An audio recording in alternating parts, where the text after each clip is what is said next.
जय हिंद दोस्तों, मैं कुणाल आपका स्वागत करता हूं। ये हमारे आधुनिक इतिहास के सीरीज का 62वां वीडियो है और आज का टॉपिक है तीन गोलमेज सम्मेलन, जिसे इंग्लिश में थ्री राउंड टेबल कॉन्फ्रेंस कहते हैं। हम लोग थ्री राउंड टेबल कॉन्फ्रेंस के संबंध में देखेंगे कि क्या क्या हुआ है। ये जो तीनों गोलमेज सम्मेलन है 1930 से 1932 के बीच में तीन गोलमेज सम्मेलन हुए। ये तीनों गोलमेज सम्मेलन लंदन में हुए हैं, इसको थोड़ा ध्यान में रखिएगा।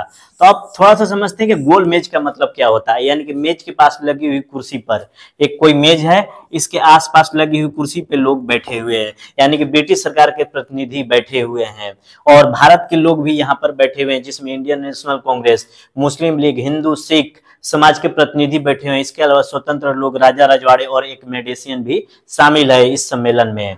यानी कि अगर बात करें तो गोल चीज जो होती है यह शुरू भी कहीं से भी हो सकती है और अंत कहीं से भी हो सकती है। यानी कि गोल चीजों पर हर बिंदु शुरू होता है और हर बिंदु अंत होती है। तो इस गोलमेज के माध्यम से ब्रिटिश सरकार हमें क्या संदेश देना चाहते हैं, यानी कि यह एक ऐसा सम्मेलन जहां सभी बराबर हैं।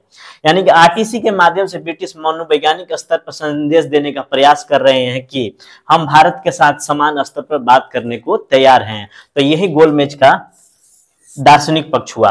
यानी अगर बात करें तो जो गांधी इरविन समझौता भी था इसी तरह का बातचीत था, यानी कि दोनों का एक काउंटर पार्ट करके बात करने का तरीका निकाला गया। तो ये गोलमेज सम्मेलन था, गोलमेज का दार्शनिक पक्ष यही था।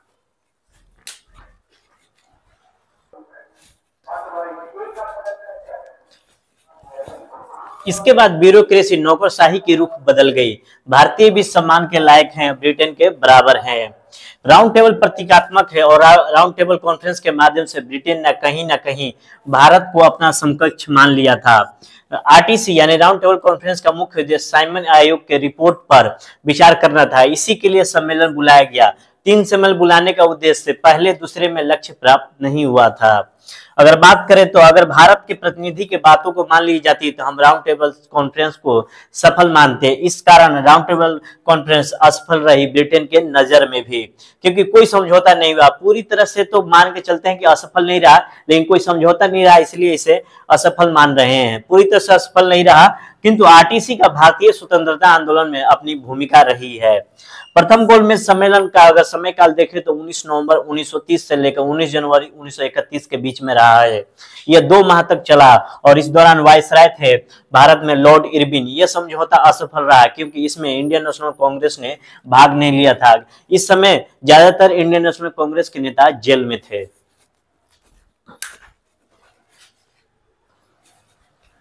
पहले राउंड टेबल यानी प्रथम गोलमेज सम्मेलन में दूसरे प्रतिनिधियों को देखें तो मुस्लिम लीग, हिंदू महासभा, दलित वर्ग, लिबरल अप्रोच वाले और राजा महाराजा शामिल थे प्रथम गोलमेज सम्मेलन में, जबकि इंडियन नेशनल कांग्रेस प्रथम गोलमेज में सम्मेलन में नहीं शामिल था।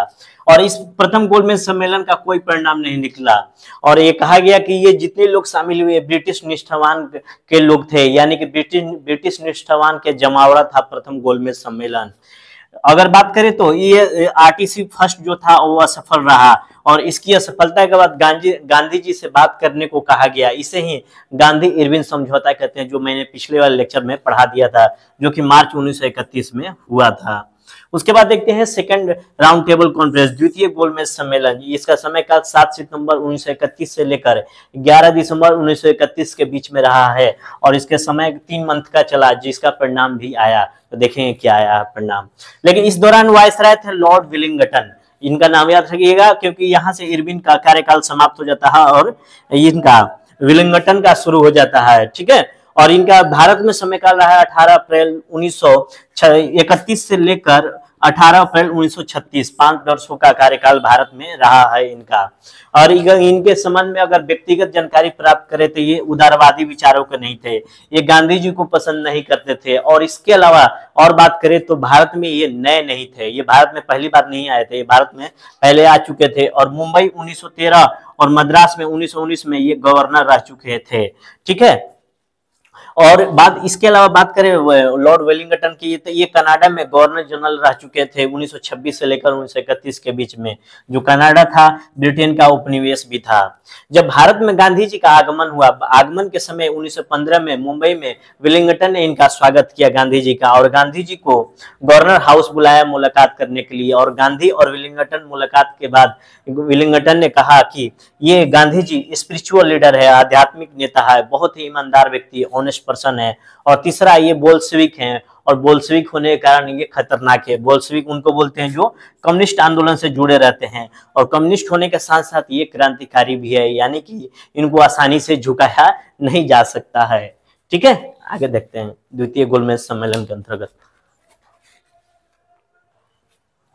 आगे देखते हैं, जैसे ही लॉर्ड वेलिंगटन ने वायसराय के पद पर आए, वैसे ही गांधी जी को ढोंगी साबित कर दिया, और घोषणा करते हुए कहा कि अपने कार्यकाल में गांधी जी को कोई भी रियायत नहीं देंगे, यानी कोई नरमी नहीं बरतेंगे। और आते ही वातावरण को वेलिंगटन ने विषाक्त बना दिया।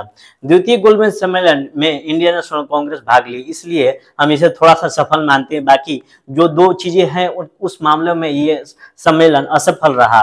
इंडियन नेशनल कांग्रेस ने भाग लिया, और कांग्रेस खुद के खर्चे पर ब्रिटेन गया, यानी कांग्रेस भारत का नेतृत्व करने वाली पार्टी के रूप में गया, जो कि राजपूताना जहाज जो था उस पर ये लोग गए हुए थे। महादेव देसाई, मदन मोहन मालवीय, देवदास गांधी, घनश्याम दास बिरला, सरोजिनी नायडू जो महिला प्रतिनिधि बनकर गई थी, ये खुद के खर्चे पर ब्रिटेन गए हुए थे। और इस सम्मेलन में प्रशासन का संघीय स्वरूप और अल्पसंख्यक पर बात करने के लिए कहा गया, माने कि ये मुद्दा उठा। दो, इस समय तक आते थे अंग्रेज ने अल्पसंख्यक के मामलों को मजबूत बना दिया था, और इस समय तक बहुत से अल्पसंख्यकों की पहचान कर ली गई थी, जिसमें मुस्लिम अल्पसंख्यक, दलित वर्ग, सिख, एंग्लो इंडियन और अस्पृश्य वर्ग शामिल थे। इन दोनों मुद्दों पर कोई बातचीत नहीं, और इस मामले में देखेंगे तो ये भी असफल ही रहा। ठीक है ना। आगे देखते हैं ब्रिटेन की स्थिति क्या थी द्वितीय गोलमेज सम्मेलन के समय। इस समय अगर ब्रिटेन की स्थिति की बात करें, द्वितीय गोलमेज सम्मेलन के दौरान ब्रिटेन की स्थिति की बात करें तो विंस्टन चर्चिल वहां पर थे, जो कि दक्षिणपंथी थे। चर्चिल ने विरोध किया कि अपने भारतीयों को बराबरी का दर्जा क्यों दिया, क्योंकि उस समय लेबर पार्टी की सरकार थी।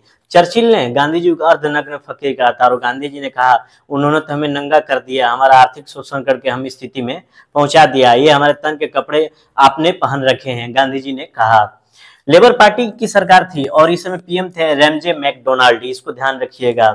यहाँ पर ये जो सरकार बनी थी द्वितीय गोलमेज सम्मेलन के समय ब्रिटेन में मिली जुली सरकार थी, और लेकिन इसके जो गृह सचिव थे, क्योंकि मिली जुली सरकार थी तो राइटिस्ट और लेफ्टिस्ट दोनों भी होंगे ना, तो गृह सचिव यहाँ के थे राइटिस्ट थे।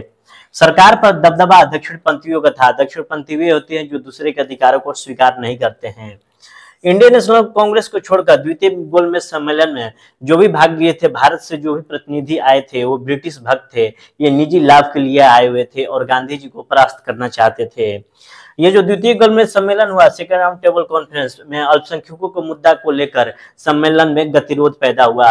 मुस्लिम, ईसाई, एंग्लो इंडियन उनको कहते हैं जो ब्रिटिश नागरिक हैं और लेकिन भारत में संपत्ति है। एंग्लो इंडियन, दलित, अस्पृश्य, सिख, इनको अल्पसंख्यक का दर्जा दिलाने पर अड़े हुए थे, लेकिन इंडियन नेशनल कांग्रेस इसके लिए बिल्कुल तैयार नहीं हुई, और इन्हें इंडियन नेशनल कांग्रेस भारत का हिस्सा मानते थे।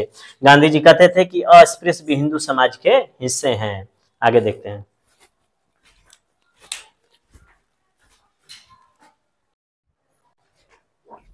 आगे देखें तो अल्पसंख्यक गुट बनाकर गांधी जी का विरोध करते थे। इनकी मांग थी कि हम अल्पसंख्यक हैं, हमें विशेष अधिकार का दर्जा दीजिए।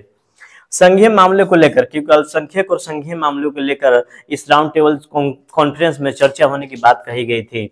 संघीय मामले को लेकर भी बात नहीं बनी, और यूके में दक्षिणपंथी के दबदबे ने भारतीयों को कोई अधिकार नहीं देना चाहते थे। इसके बाद देखते हैं कि दलित अस्पृश्य को लेकर मैकडोनाल्ड ने घोषणा की, जिसे हम लोग कम्युनल अवार्ड यानी कि सांप्रदायिक निर्णय 1932 कहते हैं के नाम से जाना जाता है। इसको लेकर गांधी ने अनशन किया। इसको ठीक ठाक करने के लिए अंबेडकर गांधी के बीच पूना समझौता 1932 हुआ, जो आगे चल के हम लोग पढ़ेंगे। राजा रजवाड़ों संघ बनाने के पक्ष में नहीं थे, वे नहीं चाहते थे कि भारत में उत्तरदायी सरकार की स्थापना हो। इंडियन नेशनल कांग्रेस जो केंद्र और प्रांत दोनों जगह पे उत्तरदायी सरकार की स्थापना के पक्ष में थे। इस कारण अपने अस्तित्व को बचाने के लिए राजा रजवाड़ों ने इंडियन नेशनल कांग्रेस के पक्ष को नहीं लिए। तो ये रहा वो सेकेंड राउंड टेबल का हिसाब किताब। थोड़ा सा और देखते हैं इसमें क्या था। आगे देखें तो गांधी जी के मांगों को, गांधी जी की मांग थी कि केंद्र और प्रांत में उत्तरदायी सरकार हो, इसे नहीं स्वीकारा गया। फिर कांग्रेस अकेले ही भारत की राजनीतिक प्रतिनिधित्व करती है, गांधी जी का कहना था, इसे भी नहीं माना गया। भारत से बहुत से छोटे छोटे समूह गए थे, इस कारण अंग्रेज इंडियन नेशनल कांग्रेस को भारत की राजनीतिक प्रतिनिधित्व नहीं स्वीकारा। ठीक है। तीसरा, अछूत वर्ग भी हिंदू है, ये कहा करते थे गांधी जी के अछूत वर्ग भी हिंदू है, लेकिन ब्रिटिश और दलित प्रतिनिधि इसको स्वीकार नहीं किए। फिर इसके बाद देखेंगे गांधी जी मुस्लिमों के अलग से निर्वाचक मंडल के पक्ष में नहीं थे। ये चारों बातें जो गांधी जी की थी इसे स्वीकारा नहीं गया। इस कारण गांधी जी लंदन से बहुत ही भारी मन से लौटे। गांधी जी निराश हताश भारी मन से लंदन से लौटे। उसके बाद देखते हैं कि लौटने के बाद इन्होंने द्वितीय सविनय अवज्ञा आंदोलन छेड़ने की घोषणा की। 28 दिसंबर 1931 गांधी जी लंदन से लौटे थे और 29 दिसंबर 1931 को इंडियन नेशनल कांग्रेस ने प्रस्ताव पारित कर गांधी जी को CDM 2 को अधिकृत किया। CDM यानी कि सविनय अवज्ञा आंदोलन को अधिकृत किया और CDM 2 शुरू हो गया। इसके बाद देखेंगे अपने आप को अल्पसंख्यक की श्रेणी से हटा लिया, इसको याद कर लीजिएगा, ये प्रीलिम्स में पूछा जा सकता है। ब्रिटिश अपने बात पड़े थे, गांधी जी अपने बात पड़े थे, ब्रिटिश अपने बात पर अड़े थे। फिर ये भारत के लिए कॉमनवेल्थ अवार्ड 1932 घोषित की। ठीक है ना। इसके बाद कॉमनवेल्थ अवार्ड 1932 घोषित की, जो आगे चलकर हम लोग पढ़ेंगे। एक चीज और फैक्ट में याद करिएगा कि सेकंड जो RTC हुआ था, माने कि द्वितीय राउंड टेबल कॉन्फ्रेंस हुआ था, उसमें जिन्ना शामिल नहीं थे। फिर ठीक है, तो पहला दूसरा देख लिया, अब तीसरा राउंड टेबल कॉन्फ्रेंस को देखते हैं।